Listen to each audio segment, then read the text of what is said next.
Hello दोस्तों, नमस्कार। मेरा नाम है अक्षत। आज हम चैप्टर नंबर 2 पढ़ेंगे, 7वीं क्लास का। हमने चैप्टर 1 पढ़ लिया था। क्योंकि चैप्टर 1 की जो वीडियो है बहुत ज़्यादा लंबी हो गई थी, तो मैं इस वीडियो में क्या करूँगा कि जो बिल्कुल इम्पोर्टेंट फैक्ट्स हैं या लाइन है, सिर्फ उन्हीं को बताऊँगा और उन्हीं को एक्सप्लेन करेंगे। आइए देखते हैं कि क्या कह रहा है चैप्टर। पहले तो चैप्टर का नाम जानते हैं क्या है। प्राणियों में पोषण। हमने कल जो पढ़ा था चैप्टर, उसका नाम था पादपों में पोषण। अब पढ़ रहे हैं हम प्राणियों में पोषण। प्राणी का क्या मतलब होता है? तो प्राणी का मतलब होता है जंतु। जंतु यानी जानवर। ठीक है। और इसमें हम मानव में पोषण की विधि भी पढ़ेंगे। ठीक है। तो आइए शुरू करते हैं इस चैप्टर को। अध्याय 1 में पढ़ा है कि पादप पौधे अपना भोजन प्रकाश संश्लेषण द्वारा स्वयं बना सकते हैं। क्या मतलब है इसका कि जो पेड़ पौधे हैं प्रकाश संश्लेषण के द्वारा भोजन जो है स्वयं बना सकते हैं। आपको ये पता होना चाहिए। परंतु प्राणी ऐसा नहीं कर सकते। प्राणी अपना भोजन प्रत्यक्ष अथवा परोक्ष रूप से पौधों से प्राप्त करते हैं। जो प्राणी होते हैं वो अपना भोजन खुद नहीं बना सकते। वो किस पे डिपेंड होते हैं? डायरेक्ट और इनडायरेक्ट रूप से पेड़ पौधों पर निर्भर होते हैं। ठीक है। ठीक है। अब अगली लाइन देखते हैं कि मानव सहित सभी जीवों को वृद्धि करने, शरीर को स्वस्थ रखने एवं गतिशील बनाए रखने के लिए खाद्य पदार्थ की आवश्यकता होती है। आपको इस पॉइंट को सिर्फ सुनना है कि मानव सहित जितने भी जीव होते हैं उनको वृद्धि करने के लिए, शरीर को स्वस्थ बनाने के लिए, गतिशील बनाए रखने के लिए खाद्य पदार्थों की आवश्यकता होती है। बस। अब अगले लाइन को भी आपको सुनना है, उसे नोट डाउन नहीं करना है। प्राणियों के पोषण में पोषक तत्वों की आवश्यकता, आहार के अंतःग्रहण की विधि और शरीर में इसका उपयोग करने की विधि संलिखित है। कहने का मतलब यह है कि पोषण का क्या मतलब होता है कि पोषण में आता है कि हमने कौन से पोषक तत्व हम ले रहे हैं, उसको हम किस तरीके से खाते हैं। कुछ चूसते हैं, कुछ निगलते हैं, कुछ कूच के चबाते हैं। तो इस तरीके से कह रहा, फिर उसका हम उपभोग किस प्रकार से करते हैं। तो यही जो है पोषण के अंतर्गत आता है। ये आपको सुनना था। ये वाली लाइन आपको लिखनी है। कार्बोहाइड्रेट क्या है? एक जटिल पदार्थ है और अनेक जंतु इन जटिल पदार्थों का उपयोग सीधे रूप में नहीं कर सकते, अतः इन्हें सरल पदार्थों में बदलना आवश्यक है, जैसा कि निम्न आरेख के द्वारा बताया जा रहा है। जो ये जटिल पदार्थ है, इन जटिल पदार्थों को सरल पदार्थ में बदलना है। क्योंकि आपको पता है आपकी कोशिका बहुत छोटी होती है, बहुत माइक्रोमीटर, नैनोमीटर, पिकोमीटर के बराबर होती है। तो इतने बड़े अगर हमने कार्बोहाइड्रेट खाया तो वो सीधे सीधे कोशिका में जा नहीं सकता ना। तो उसके पाचन के लिए हमें उसको जो है सरल रूपों में तोड़ना जरूरी है। बस इसमें ये कह रखा था, यही कह रहा है। ठीक है। अब आ जाइए आगे। ठीक है। मतलब पाचन का क्या मतलब होता है? छोटे छोटे टुकड़ों में उसको तोड़ देना पाचन कहलाता है। ठीक है। अब आता है खाद्य अंतःग्रहण की विभिन्न विधियां। कि कहने का मतलब है, इसका मतलब यह है कि हम खाद्य को जो खाना होता है उसे अंतर्ग्रहण करना होता है यार, तो उसके अलग अलग तरीके हैं। ठीक है। जैसे भोजन के अंतर्ग्रहण की विधि विभिन्न जीवों में भिन्न भिन्न होती है। अलग अलग तरह के जीव पाए जाते हैं हमारी पृथ्वी में, तो उनकी भोजन करने की जो विधि है वो अलग अलग है। जैसे मधुमक्खी एवं मरमर पक्षी क्या करते हैं? ये मकरंद को चूसते हैं। मानव एवं कुछ अन्य जंतुओं में शिशु माँ का दूध पीते हैं। अजगर जैसे सांप हो, शिकार को समूचा ही निकल जाते हैं। इस तरीके से वो बता रहा है कि अलग अलग प्राणियों में जो है खाने को ग्रहण करने की अलग अलग विधि है। ये भी आपको सिर्फ सुनना ही था। ठीक है। एक इम्पोर्टेंट फैक्ट जो एग्जाम में आता है वो ये है इसको आपको नोट डाउन कर लेना है।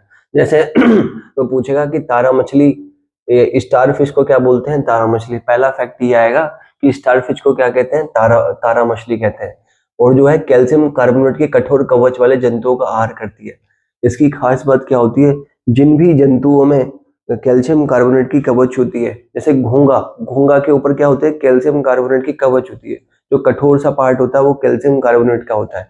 तो ये जो होती है तारा मछली जो होती है वो कैल्शियम कार्बोनेट के कठोर कवच वाले जंतुओं का आहार करती है।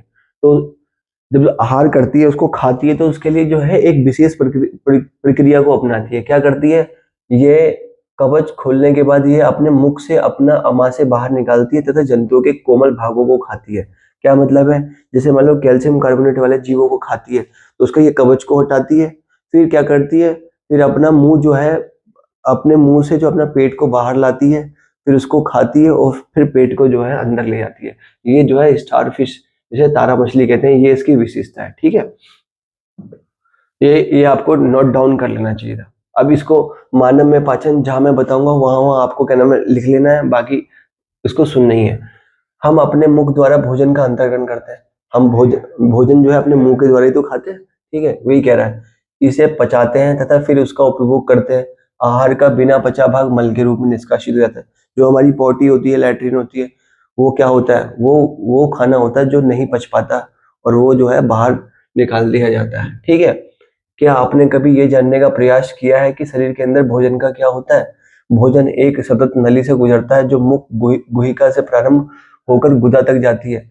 हम जब खाना खाते हैं तो वो मुंह में जाता है, मुंह से जो है मुख गुहिका शुरू हो जाती है और फिर कहाँ तक जाता है, वो हमारे गुदा तक जाता है। ठीक है, और ये अलग अलग शरीर के अलग अलग अंदर शरीर के अलग अलग भागों में जाता है। जैसे मुख गुहिका में जाता है, ग्रास नली में जाता है, और अमाशय में जाता है, छोटी आंत में जाता है जिसे क्षुद्रांत कहते हैं, बड़ी आंत में जाता है जो मलाशय से जुड़ी होती है, फिर मलद्वार या तथा गुदा, फिर बाद में इनके द्वारा जो बाहर निकाल दिया जाता है। ये भी आपको सुनना ही था। अब इसी बात को जो है ये है, इन्होंने ये चित्र के माध्यम से जो है दिखाया मानव का पाचन तंत्र। ये मानव का पाचन तंत्र। ठीक है, जैसे आप देखो, ये है मुख गुहिका, ये है मुख गुहिका।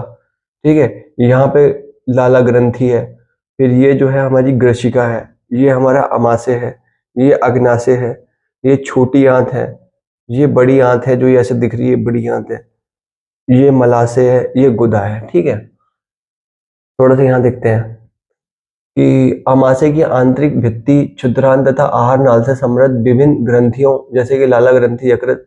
अब आपको पता है जब भोजन का पाचन होता है तो बहुत सारे जो है एंजाइम्स और हार्मोन्स आके मिलते हैं, नहीं सॉरी, बहुत सारे एंजाइम्स आके मिलते हैं।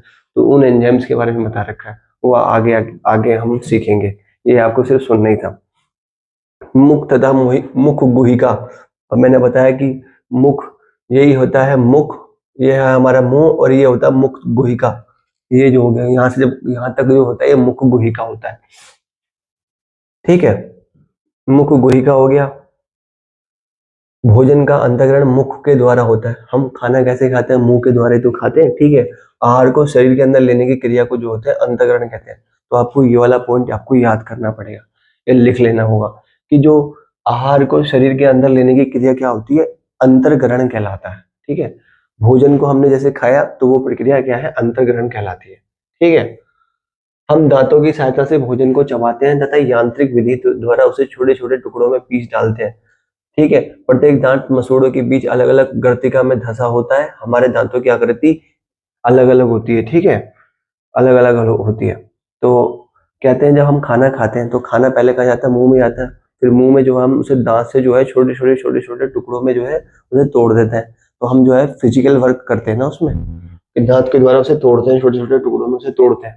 ठीक है, अब जो ये इन्होंने जो है दांतों की व्यवस्था तथा विभिन्न प्रकार के दांत के बारे में दिखाया गया है, यानी दांतों का चित्र दिखाया गया। दांत जो होते हैं वो चार प्रकार के होते हैं, चार प्रकार के होते हैं दांत। जैसे ये आगे के जो चार दांत होते हैं, एक दो तीन चार, तो इनको कृंतक कहते हैं।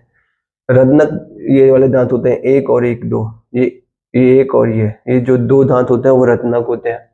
फिर अग्र चवर्णक, एक दो तीन चार, ये अग्र चवर्णक चार होते हैं। और जो चवर्णक होते हैं, एक दो तीन चार पाँच छः, तो क्या नाम है, ये अग्र चवर्णक हमारे छह दांत होते हैं।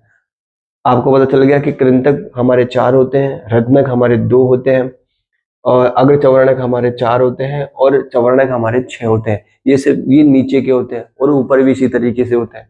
यानी दो नहीं, चार और दो छः, छः छः, छः चार दस, दस छः सोलह, सोलह नीचे हो गए और 16 ऊपर हो गए, यानी 32 दांत होते हैं। ठीक है, अब इन्होंने यहाँ पे ये दे रखा है जो दूध के दांत तथा स्थायी दांत। आपको पता है कि दांत जो होता है हमारे जीवन में दो बार होते हैं। जो एक दांत होते हैं वो दूध के दांत होते हैं जो 8 साल तक रहते हैं।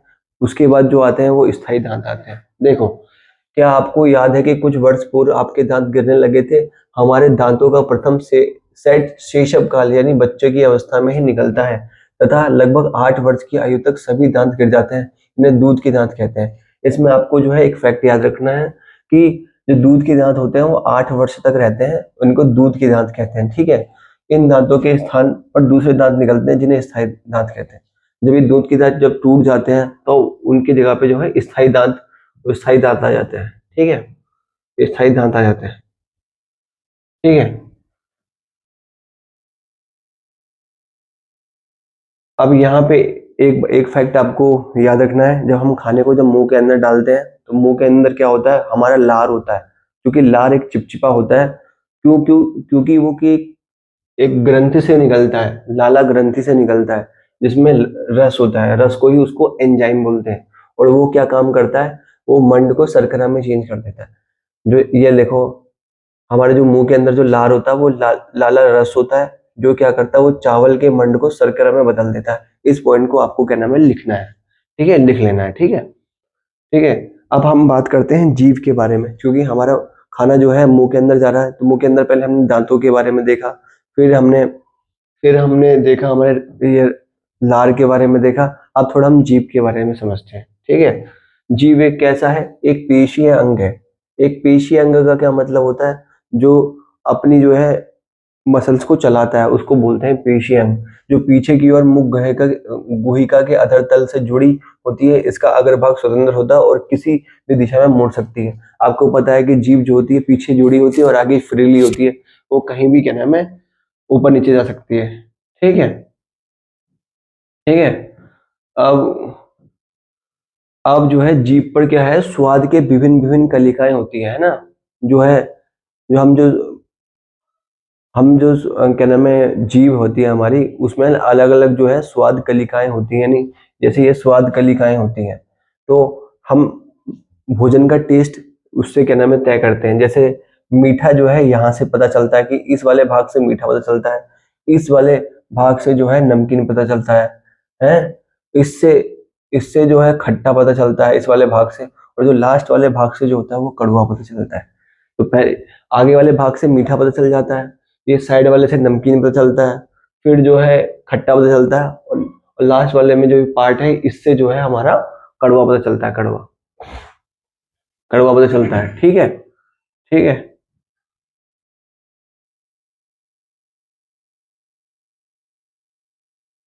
तो हमने भोजन के बारे में देखा कि भोजन जो है हमारे मुंह में गया, तो मुंह से मुख गुहिका में गया, फिर उसमें जो है लाला रस मिल गया, दांतों ने उसको चबाया, जीभ ने उसका स्वाद लिया। अब आगे देखते हैं भोजन नली या ये ग्रसिका। उसके बाद जो है भोजन नली, आपको मैंने बताया था कि जो भोजन नली है, अब ये देखो अब ये देखो जो ये है भोजन नली, ये भोजन नली यहाँ से शुरू होती है, यहाँ से शुरू होती है, और यहाँ से यहाँ तक आपके अमाशय तक जाती है, तो इसको भोजन नली भी बोलते हैं और ग्रसिका भी बोलते हैं, ठीक है। अब इसी के बारे में हम इसमें पढ़ेंगे कि भोजन नलिका और ग्रसिका क्या होती है।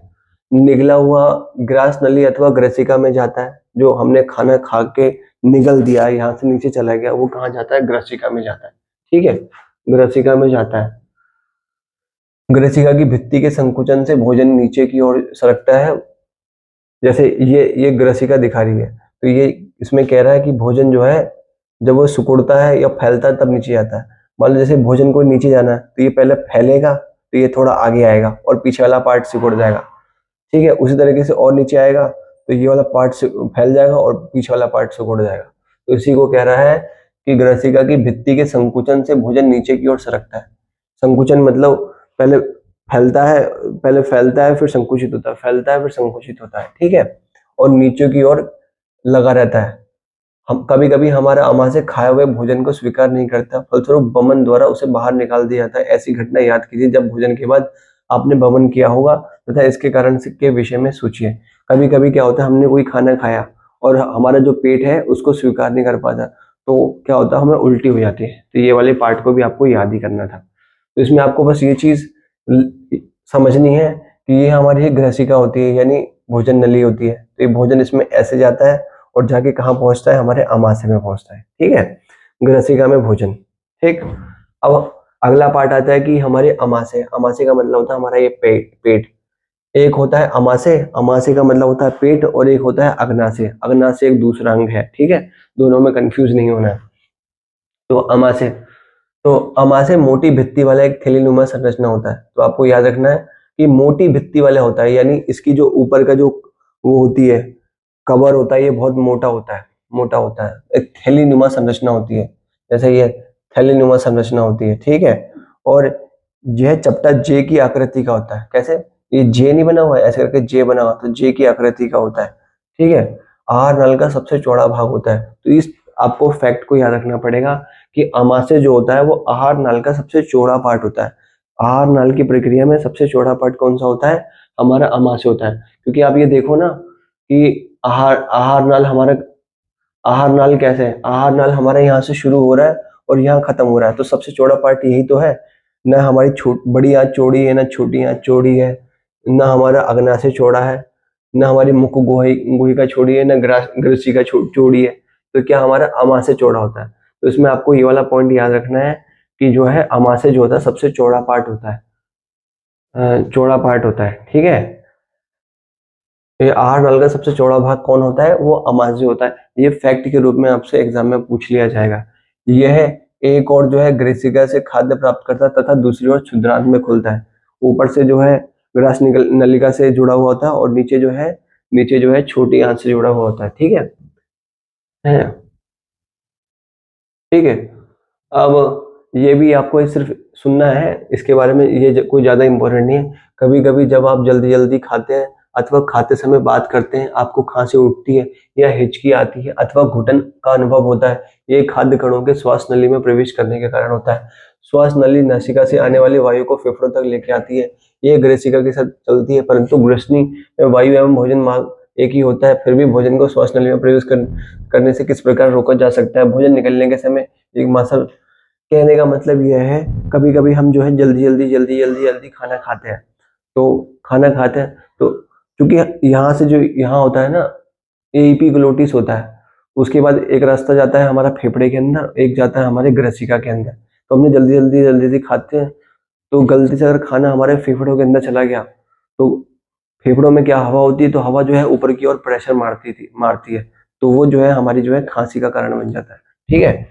वही खांसी का कारण बन जाता है, तो उसी के बारे में ये बोल रहा था, ठीक है। अब हमने अमाशय के बारे में और थोड़ा विस्तार से पढ़ते हैं। अमाशय का आंतरिक अस्तर श्लेष्मल हाइड्रोक्लोरिक अम्ल तथा पाचक रस स्थापित करता है। अब आपको पता है, जो हमने अमाशय के बारे में बात की, यानी अमाशय यानी पेट के बारे में बात की, तो उसका जो बाहरी पार्ट होता है उसमें क्या होता है? उसमें वो निकलता है, क्या निकलता है? श्लेष्मल निकलता है, वो क्षारीय होता है। और पेट के अंदर जो है HCl निकलता है, हाइड्रोक्लोरिक अम्ल, क्योंकि वो श्लेष्मल क्षारीय होता है और हाइड्रोक्लोरिक अम्ल जो होता है क्या होता है? वो एसिड होता है।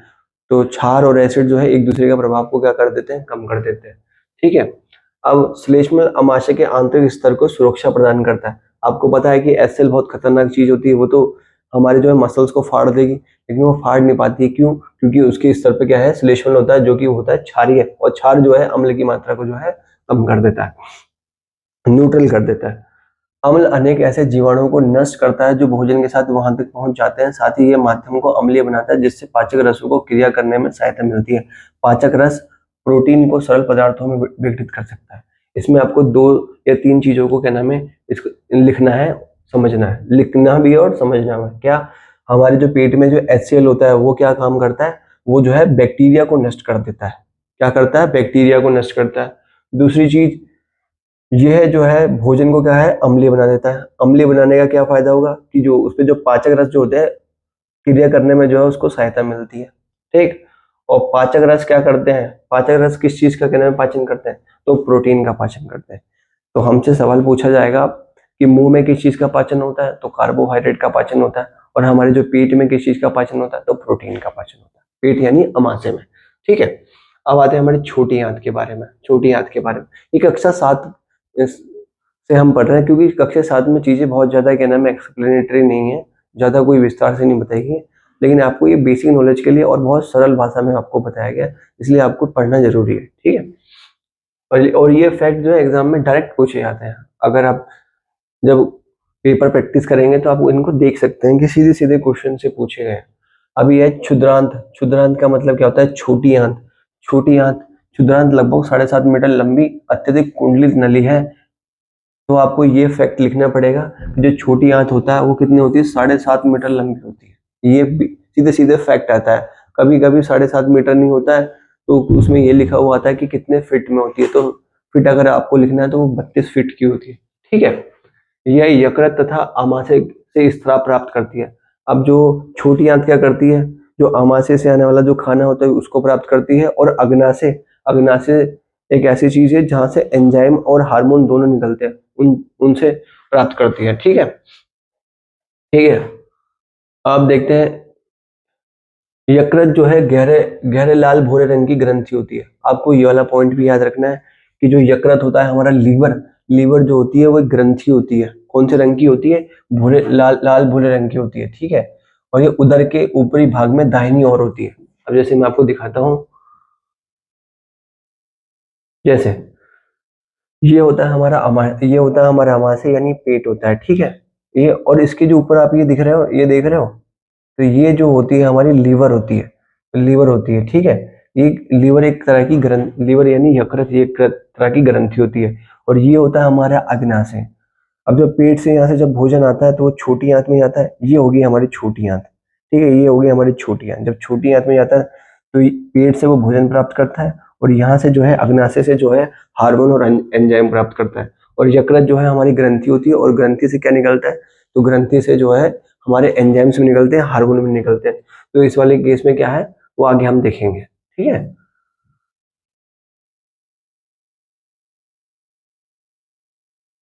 ठीक है?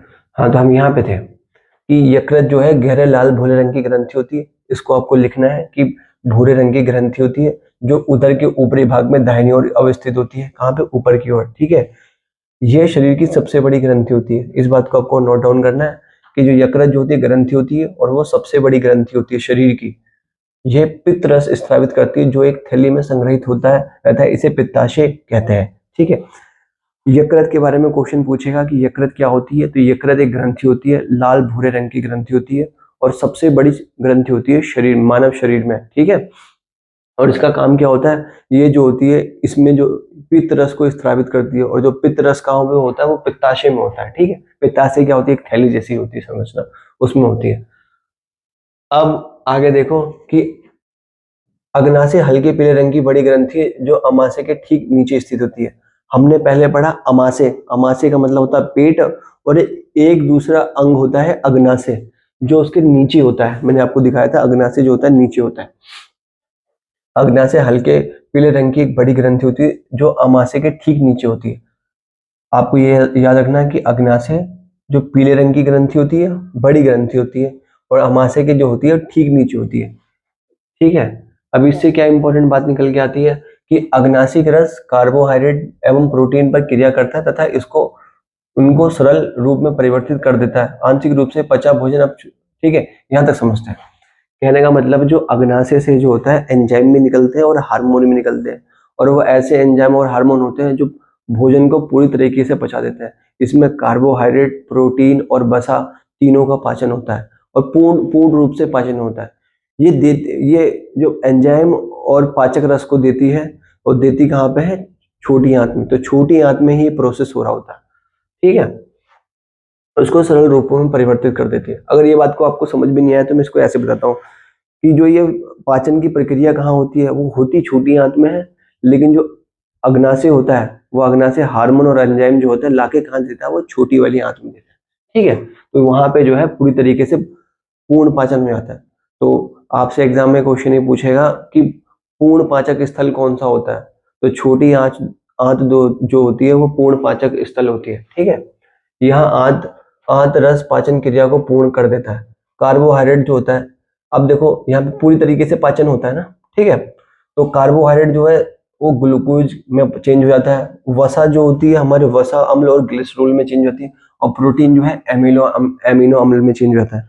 आपको पता है कि जो छोटी आंत होती है वो जो होती है पूर्ण पाचन स्थल होती है, मतलब यहाँ पे भोजन का संपूर्ण पाचन हो जाता है। तो उसमें पूछ रहा है जी कार्बोहाइड्रेट होता है वो किस रूप में चेंज हो जाता है, तो कार्बोहाइड्रेट जो चेंज हो जाता है वो ग्लूकोज के रूप में चेंज हो जाता है। जो बसा है वो बसा अम्ल और ग्लिसरॉल के रूप में चेंज हो जाता है, और प्रोटीन जो है एमिनो अम्ल के रूप में चेंज हो जाता है। आपको पता है कि एमिनो अम्ल क्या होता है? अगर 20 एमिनो अम्ल से मिलकर एक जो है प्रोटीन का कण बनता है। ठीक है जी, ठीक है। ये इतना कोई इंपॉर्टेंट है नहीं, इम्पोर्टेंट है नहीं। अब में छोटी आंत में क्या है, अवशोषण होता है। आपको पता है जो भोजन है ना कि पूरी तरीके से छोटी आंत में पच जाता है। अब जो भोजन पच गया तो वो कोशिकाओं में जाएगा, तो कोशिकाओं में जाने के लिए उसका अवशोषण होना जरूरी है। अवशोषण होगा फिर उसका ट्रांसफर होगा कहाँ पे, क्या नाम है, हमारी कोशिकाओं तक। ठीक है, तो यही इसके बारे में दे रखा है कि क्षुद्रांत में अवशोषण, पचा हुआ भोजन अवशोषित होकर क्षुद्रांत की भित्ति में स्थित रुधिर वाहिकाओं में चला जाता है। इस प्रक्रम को अवशोषण कहते हैं। ठीक है, तो अब पहले हमने देखा कि भोजन का अंतःग्रहण हुआ, फिर उसके बाद भोजन का पाचन हुआ, फिर अब क्या है, भोजन का अवशोषण हो रहा है। भोजन का अंतःग्रहण, भोजन का पाचन, फिर भोजन का अवशोषण। तो ये प्रोसेस भी पूछा जाता है, ये सीडीएस के एग्जाम में पूछा गया था। ठीक है, तो पचा हुआ भोजन अवशोषित होकर क्षुद्रांत की भित्ति में स्थित रुधिर वाहिकाओं में चला जाता है। इस प्रक्रम को अवशोषण कहते हैं। क्षुद्रांत की आंतरिक भित्ति पर अंगुली के समान उभरी हुई संरचना होती है जिन्हें दीर्घरोम अथवा रसांकुर कहते हैं। क्या आप अनुमान लगा सकते हैं कि दीर्घरोम की आंत में क्या भूमिका है? दीर्घरोम पचे हुए भोजन के अवशोषण हेतु तल क्षेत्र बढ़ा देते हैं। प्रत्येक दीर्घरोम में सूक्ष्म रुधिर वाहिकाओं का जाल फैला रहता है। दीर्घरोम की सतह से पचे हुए भोजन का अवशोषण होता है तथा यह रुधिर वाहिकाओं में चला जाता है। अवशोषित पदार्थ का स्थानांतरण रुधिर वाहिकाओं द्वारा शरीर के विभिन्न भागों तक होता है जहां उनका उपयोग जटिल पदार्थों को बनाने में किया जाता है। इस प्रक्रिया को स्वांगीकरण कहते हैं। क्या कहने का मतलब है, वो ये कहता है कि अब भोजन का अवशोषण होना है तो भोजन का अवशोषण कहाँ होता है, वो छोटी आंत में ही होता है। तो छोटी आंत में एक ऐसी जगह होती है, छोटी आंत में ऐसी जगह होती है, वो उभरी हुई संरचना होती है, उसको दीर्घरोम या रसांकुर कहते हैं। और उसके अंदर जो होती है दीर्घरोम या रसांकुर के अंदर क्या होता है, बहुत सारे जो है होते हैं सूक्ष्म रुधिर वाहिकाओं का जाल होता है। और यही सूक्ष्म रुधिर वाहिकाओं का जाल जो होता है वो भोजन के अवशोषण करता है, भोजन का अवशोषण करता है। और फिर जो अवशोषित भोजन है, वो अवशोषित भोजन जो है कोशिकाओं तक चला जाता है। फिर उन जो अवशोषित भोजन है वो कोशिकाओं तक चला जाता है। फिर उन जो कोशिका तक चला गया तो वो कोशिका क्या करती है, फिर उस चीज का खाने का, वो उस खाने का इस्तेमाल, जो पचे हुए भोजन या अवशोषित जो भोजन है उसका इस्तेमाल जो है खाने के, क्या नाम है, उस भोजन से जो है ऊर्जा बनाने में यूज होता है। तो उस प्रक्रिया को क्या है, स्वांगीकरण कहते हैं। कहने का मतलब ये है, जो छोटी आंत में भोजन का पाचन हो गया उसके बाद उसका अवशोषण होता है, वो कोशिका के अंदर चला जाता है। और वहां जाने के बाद क्या होता है, उससे जो है ऊर्जा का निर्माण करते हैं कोशिका, तो उसी को जो है स्वांगीकरण कहते हैं। ठीक है जी, इसमें बस यही था। फिर फिर जो है भोजन का वैवाहिक जिसका पाचन नहीं हो पाता अथवा अवशोषण नहीं होता, बृहदान्त्र में भेज दिया जाता है।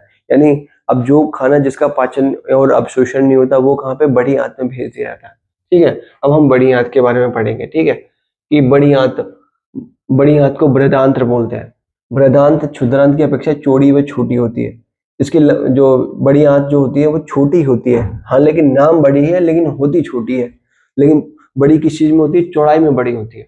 और ये लगभग 1.5 मीटर लंबी होती है। वो 7.5 मीटर लंबी थी, ये सिर्फ 1.5 मीटर लंबी होती है, बट ये थोड़ा सा चौड़ी होती है। ठीक है, कार्य जल एवं कुछ लवणों का अवशोषण करना है। इसका कार्य क्या होता है, इसका कार्य को आपको देखना है। मान लो हमने जो अब खाना खाया था तो खाने में से हमारा जितनी भी थी, क्या नाम है, भोजन का अवशोषण हो गया था छोटी आंत में। अब जो जिनका अब जो बचा हुआ भोजन था जो पचा नहीं पाया था, वो जो बड़ी आंत में भेज दिया जाता है। लेकिन उसमें अभी भी होता है, जल की मात्रा रहती है, जल की मात्रा रहती है। और जो बड़ी आंत क्या करती है, उस जो बिना पचा हुआ भोजन होता है उसमें से जल को जो है अवशोषित कर लेती है। ठीक है, अवशोषित कर लेती है। यानी जल का अवशोषण कहाँ होता है, तो वो बड़ी आंत में होता है। आपने देखा होगा जब आपको कभी पेचिस की कंडीशन हो जाती है तो जो हमारी लैट्रिन होती है वो पानी के रूप में नीचे निकलती है, क्योंकि उसमें उस समय जो होता है बड़ी आंत में जो है पानी का जो है पाचन नहीं हो पाता। ठीक है, यानी अवशोषण नहीं हो पाता, सॉरी, पाचन ये लगे। ठीक है, वही वही जो दस्त, जो पेचिस है उसी के बारे में यहाँ बता रखा है, जो जिसके बारे में मैंने आपको बताया।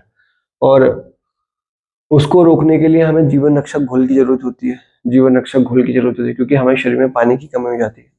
ठीक है, अब आते हैं घास खाने वाले जंतुओं में पाचन कैसे होता है। घास खाने वाले, क्योंकि इंसान जो है घास का पाचन तो नहीं कर सकता, लेकिन जानवर घास का पाचन कर सकता है। तो उसमें ऐसा अलग क्या चीज होता है, तो वही ये बताना चाह रहा है। क्या आपने गाय, भैंस तथा घास खाने वाले शाकाहारी अन्य जंतुओं को देखा है? वे उस समय भी लगातार जुगाली करते रहते हैं जब वे खा ना रहे हों।